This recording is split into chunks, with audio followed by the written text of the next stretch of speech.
everyone. So, I'm Melanie, your classmate. Nice to meet you guys. Sorry, I'm nervous. So for my topic this week, for my discussion, I picked psychobiology. It's the connection with your psychological matter in connection with your biomatter.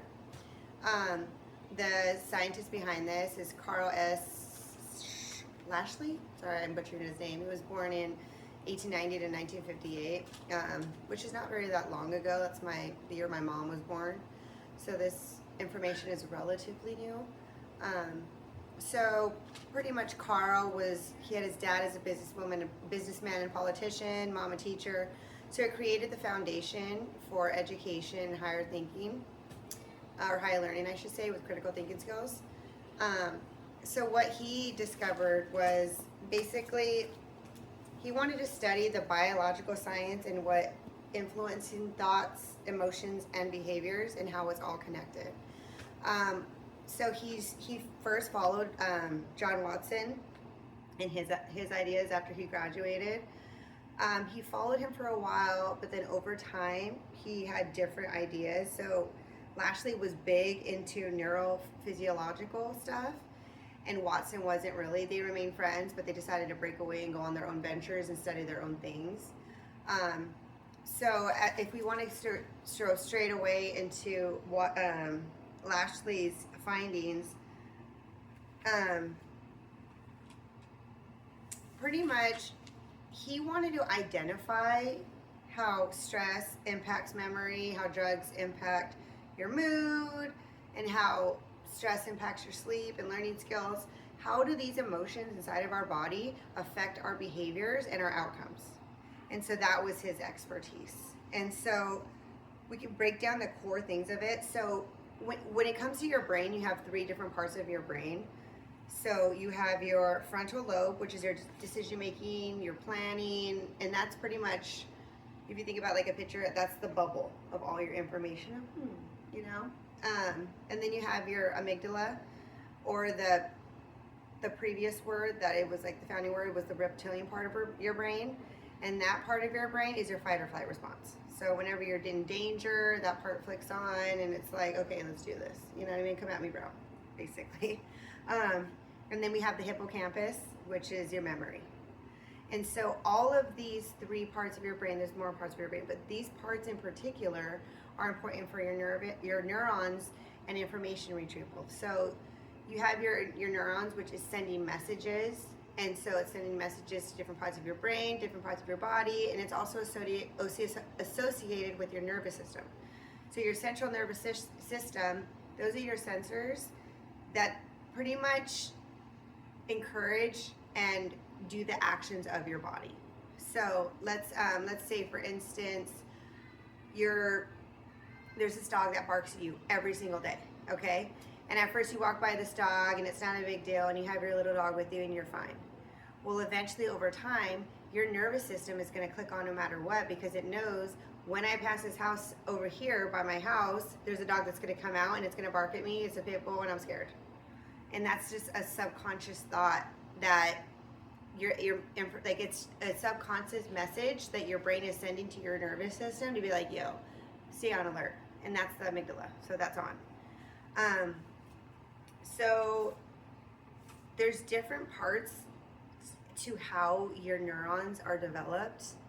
And as a child, so from a child's aspect, or from a child's perspective, the way that those are developed are in different ways than they are as an adult. As a kid, their example in the book was you hear footsteps, and from those footsteps, you make the connection, okay, I'm gonna be picked up, scratch that. So let's start with footsteps. So a baby is in a crib, it hears its parents coming down the hallway, and it hears footsteps. They make no connection there because they're new to the environment, they're new to the world, their whole thing is natural selection, and it's like, what can I do best to serve me later and to increase my chance for survival? And so at first the baby just hears footsteps. But as the parents approach the child, they pick it up, they feed it, they nurture it.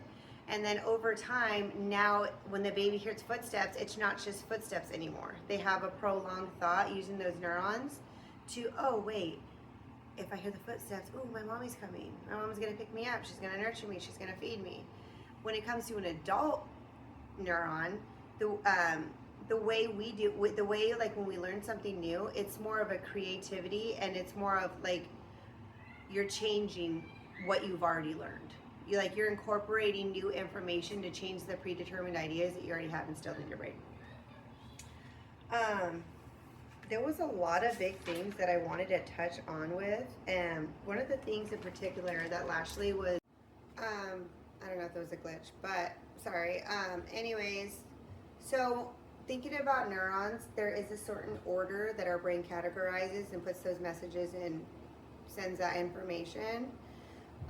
Their example was, okay, you're looking at a pencil, right? And I put it in front of you, and your neurons are like, yo, that's a pencil. It's actually a pen. So, oh, that's a pen. Well, now I'm like, okay, look at only the tip. Look at only the bottom, right? It's redirecting and it's separating those neurons to have a different meaning now, and to have a different like view, or you're seeing something different now. Now your eye is not focused on the whole pen, and now you're looking at something more intimate. You're also able, after you separate those neurons, you're actually able to cohabitate them again. It's called reverberating neuron activity, and that now brings you back to looking at the whole pen as a whole. There's also many different things that your brain does.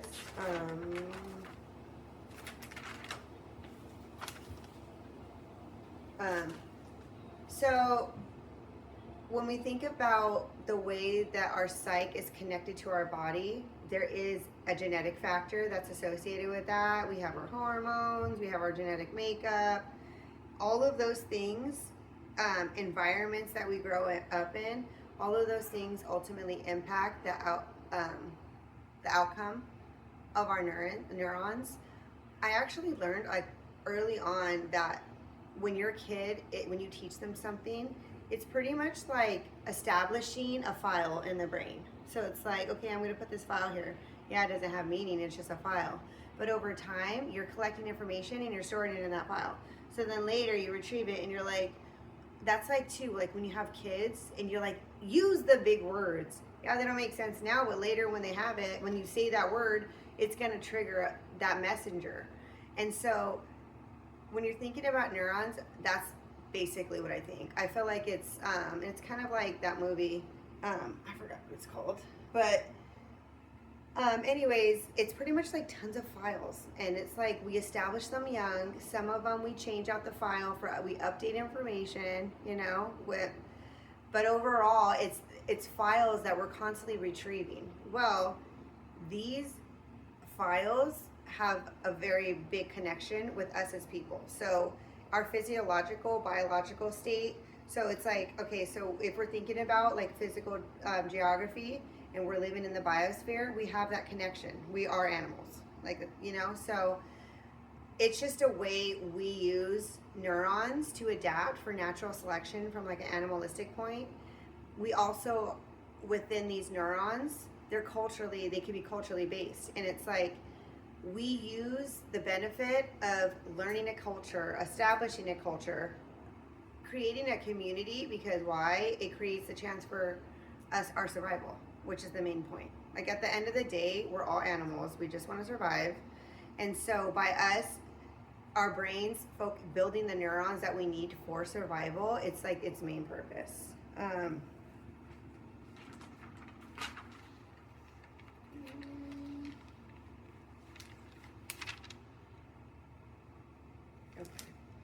So, okay. What's that? So what I was getting at is neurons are so fundamental, and psychobiology is so intertwined because it's using what we know based on our neurons and connecting with our biological state. I would say like it's so important too to understand, because when you think about PTSD, you think about depression, you think about all these different things.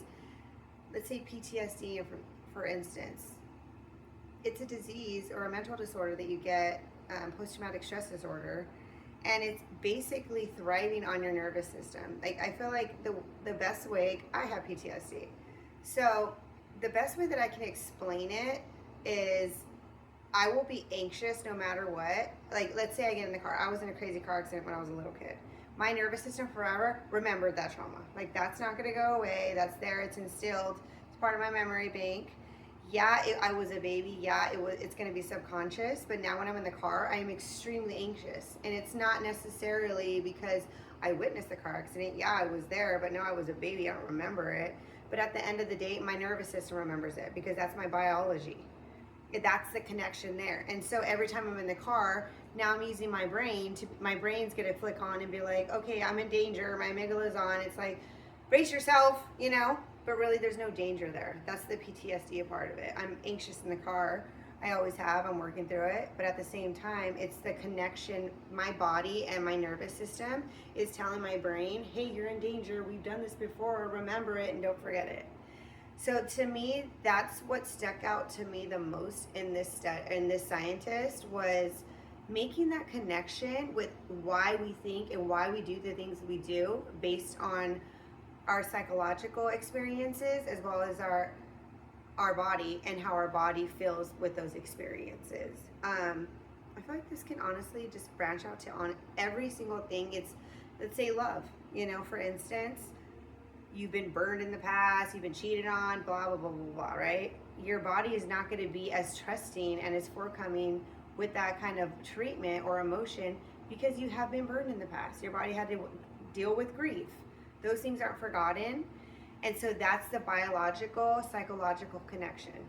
It's now my body does not feel safe around people or being into, like, having that emotional state because mentally I've had to deal with grief. In short, I would say that out of all of this,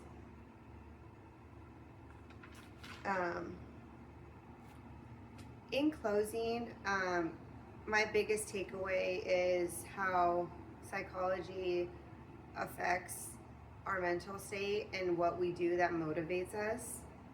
There was something that I read and I thought it was freaking fantastic. It's a study of how our brain and body works together to shape our thoughts, emotions, and behaviors. And I couldn't say it any better than that. You know, like what are predetermined, I don't want to say predetermined, the experiences that we witness and are surrounding us when we're a kid is what we use to take forward and tell us what we're safe or not. And we use those tools, what we were taught, to help us live. So mainly, like when we think about natural selection, it's just based on survival. This is all connected to natural selection. You know, how can I what can I do to greater the chance of me surviving? And so, in conclusion, psychobiology is what keeps us alive. You know, we need these tools in order to grow and in order to make sure that we can live. Yeah, so best ever luck to everybody on your videos. I can't wait to watch them. So take care, everybody. Bye.